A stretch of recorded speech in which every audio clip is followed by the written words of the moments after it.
You know that feeling. You spent months, maybe even years, grinding in the shadows. You've done the work, you've stayed consistent when no one was watching, and you're finally standing on the threshold of something real. The contract is ready to be signed. The launch is 48 hours away. The audience is waiting. But just as you reach for the door handle, something happens. Suddenly you get a migraine that feels like it's behind your eyes. Or you find yourself obsessing over a tiny irrelevant typo in a document that's already perfect. Or, most commonly, you simply feel too tired to do the very thing you've been praying for. It feels like a personal failure. You tell yourself you're lazy. You tell yourself you lack willpower. You start to spiral into a cycle of shame, wondering why you can't just push through. But I want to tell you something that might change everything for you. This isn't a character flaw. It isn't a lack of discipline. It is actually a biological and psychological glitch, a survival mechanism that was designed to keep you alive in a world that no longer exists. Today we are going to pull back the curtain on why your brain is trying to sabotage your success.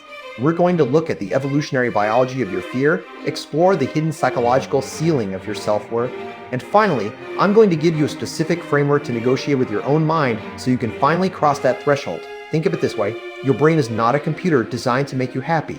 It is a security system designed to keep you safe. To your subconscious, safety is synonymous with familiarity.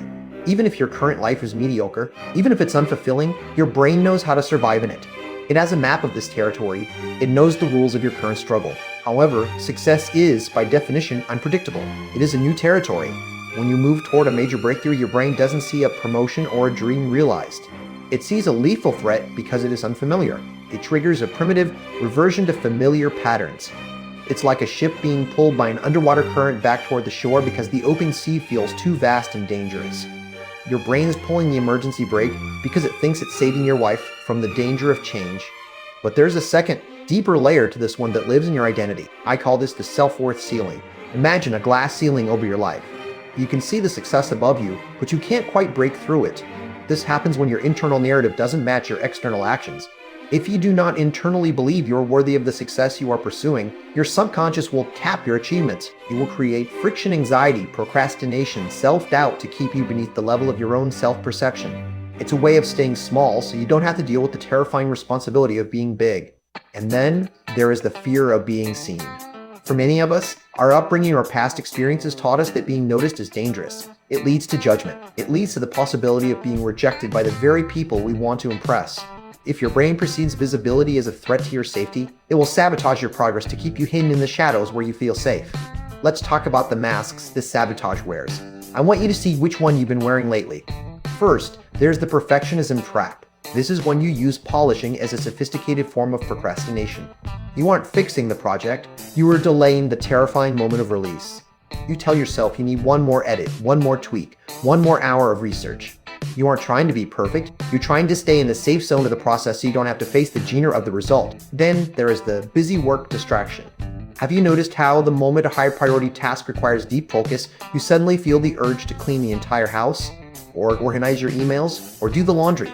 These are productive things that feel like work, but they are actually escape hatches. Your brain is choosing the low-stakes win of a clean kitchen over the high-stakes risk of your true ambition. And then there's the "I don't know what I want" defense.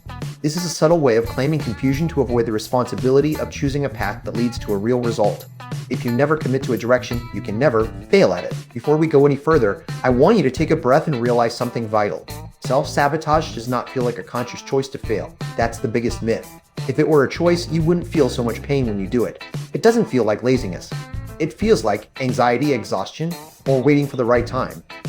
It is a subconscious hijack. It is an active, high-energy psychological defense mechanism. This is the most important reframe I can offer you today. Self-sabotage is an act of protection.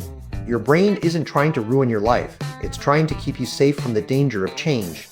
It's trying to protect the version of you that it knows how to keep alive. But here's the problem. Your brain is using an old map to navigate a new world.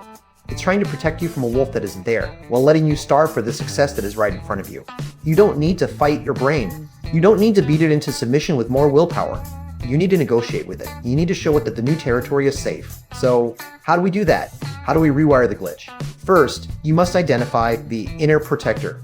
The next time you feel that sudden urge to procrastinate, that migraine, or that tiredness, I want you to stop and label it. Instead of saying, "I'm being lazy," say to yourself, "My brain thinks this success is dangerous right now." By naming it, You move from being the victim of the sabotage to the observer of it. You create a space between the feeling and the action. Second, we use microexposure.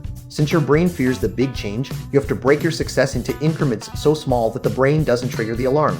If the launch feels like a threat, don't think about the launch. Think about the next 5 minutes of work. If the contract feels like a threat, don't think about the signing. Think about the next paragraph.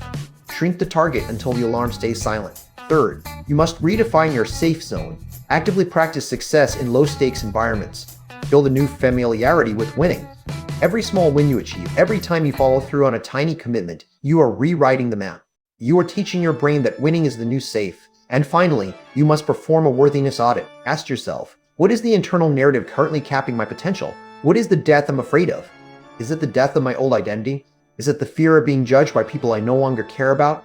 Identify the old self you are trying to protect, and give yourself permission to let that version of you go. Success isn't just about getting a new job, a new title, or more money. It's about becoming a new person, and every new person requires the old one to step aside. The brake is on because you're moving fast. That's a good thing. It means the engine is running. It means you have the power. Now, you just have to show your protector that the road ahead is where you belong. You've done the work. You've earned the right to be here. The only thing left to do is trust yourself enough